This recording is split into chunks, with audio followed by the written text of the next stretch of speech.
Assalamualaikum warahmatullahi wabarakatuh. Perkenalkan, nama saya Ade Anas Utari dari kelas 3 EPGSD, Universitas Pendidikan Indonesia Kampus Tasikmalaya. Di sini saya akan memberikan sedikit ilmu mengenai membaca buku sambil mendengarkan musik. Apakah itu efektif? Nah, sebelum ke pembahasan selanjutnya, saya akan bertanya kepada Anda semua, apakah Anda terbiasa membaca buku sambil mendengarkan musik? Apakah musik tidak dapat dipisahkan dari Anda? Di mana ada Anda, di situ pasti ada musik. Tidak terkecuali saat Anda sedang membaca buku. Nah, bagi sebagian orang, mendengarkan musik saat membaca buku merupakan hal yang wajib. Ada juga yang tidak ya. Keheningan saat membaca buku sangat menyebalkan. Dengan musik, paling tidak kita dapat melenyapkan perasaan kesal itu. Begitupun sebaliknya, saat membaca buku di tempat yang ramai, contohnya seperti di perpustakaan. Mendengarkan musik dapat menjadi cara terbaik untuk menghindari keriuhan yang ada. Akan tetapi, pernahkah Anda bertanya pengaruh musik terhadap efektivitas membaca?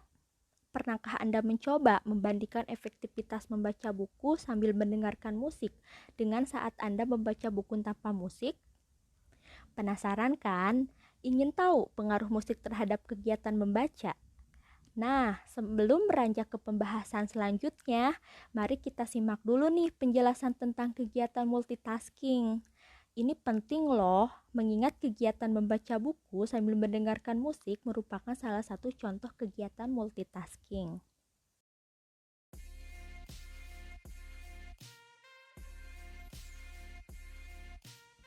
Pengertian kegiatan multitasking.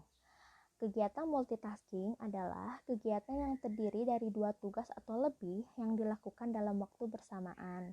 Dalam hal ini, membaca buku sambil mendengarkan musik merupakan salah satu contohnya.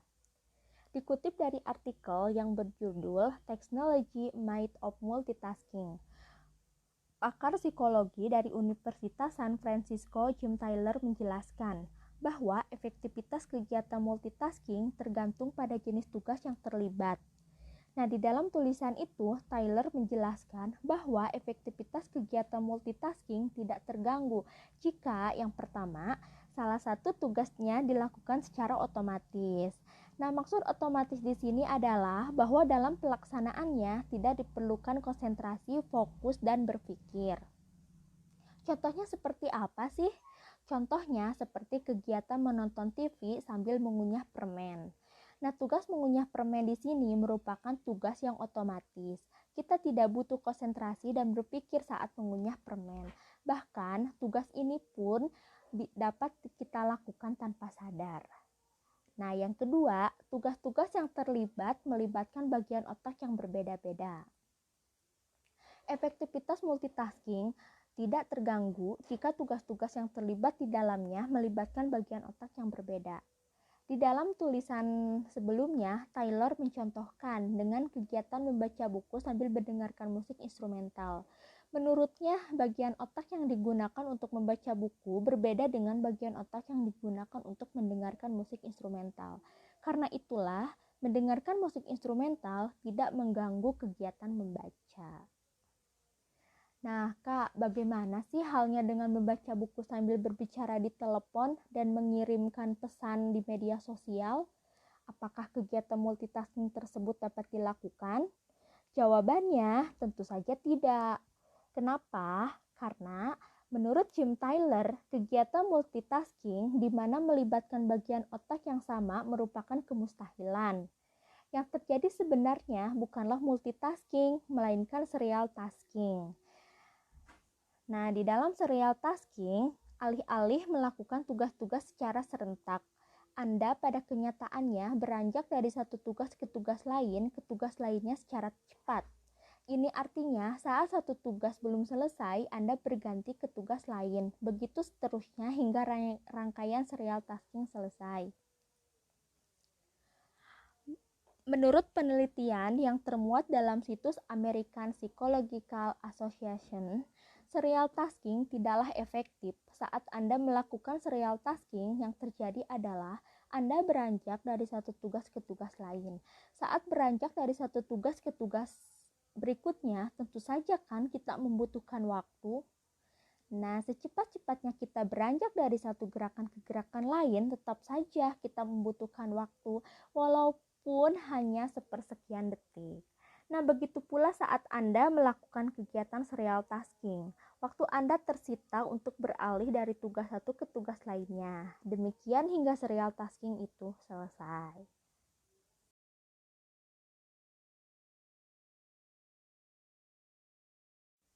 Dari penjelasan sebelumnya, dengan jelas kita peroleh kesimpulan bahwa efektivitas kegiatan multitasking tidak terganggu jika salah satu tugasnya merupakan tugas yang otomatis, atau jika tidak, tugas-tugas yang terlibat di dalamnya melibatkan bagian otak yang berbeda.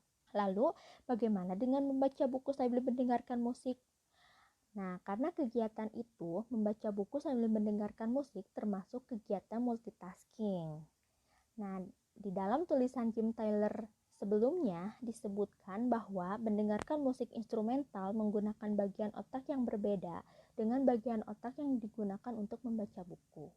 Dengan demikian, kegiatan membaca buku dapat dipadukan dengan kegiatan mendengarkan musik instrumental. Atau dalam kata lain, Anda dapat membaca buku sembari mendengarkan musik instrumental. Nah, pertanyaannya, bagaimana dengan jenis musik yang mengandung lirik? Efektifkah membaca buku sambil mendengarkan musik berlirik? Untuk menjawab pertanyaan itu, mari kita simak penjelasannya dulu yuk. Sebuah riset mengenai pengaruh musik dalam kegiatan belajar dilakukan oleh Universitas Wallace. Partisipan dibagi ke dalam 5 kelompok yang berbeda. Nah, kelompok pertama diminta untuk belajar sambil mendengarkan musik yang berlirik yang mereka sukai. Nah, kelompok yang kedua diminta untuk belajar sambil mendengarkan musik berlirik yang tidak mereka sukai. Kelompok ketiga diminta untuk belajar di tempat yang sepi tanpa musik. Kelompok keempat diminta untuk belajar sambil mendengarkan ujaran 3 yang diulang-ulang. Kelompok kelima diminta untuk belajar sambil mendengarkan ujaran 1, 2, 3, dan seterusnya yang disebut secara acak. Nah, di dalam riset tersebut ditemukan nih bahwa partisipan pada kelompok 3 dan 4 lebih mudah menghafal pelajaran ketimbang partisipan pada kelompok ke-1, kedua, dan kelima. Dengan demikian, dapat kita simpulkan bahwa mendengarkan musik yang berlirik itu, baik musik yang disukai maupun musik yang tidak disukai, membawa dampak negatif pada kegiatan belajar, termasuk membaca buku. Menurut Clifford Nash, pakar komunikasi dari Universitas Stanford, hal itu dikarenakan bagian otak yang digunakan untuk mendengarkan lirik lagu sama dengan bagian otak yang digunakan untuk memproses kata atau membaca ya. Hal ini berarti bahwa ketika Anda belajar membaca buku sembari mendengarkan lagu, otak Anda berusaha untuk memproses dua hal dalam waktu yang sama, yaitu mendengarkan dan menginterpretasikan lirik dan memahami bacaan Anda. Akibatnya, pemahaman Anda terhadap bacaan pun terhambat oleh tugas menginterpretasikan lirik. Nah, kemampuan Anda untuk memahami informasi ketika membaca sambil mendengarkan musik berlirik menurun secara signifikan karena kedua tugas tersebut mengaktifkan pusat bahasa dalam otak Anda.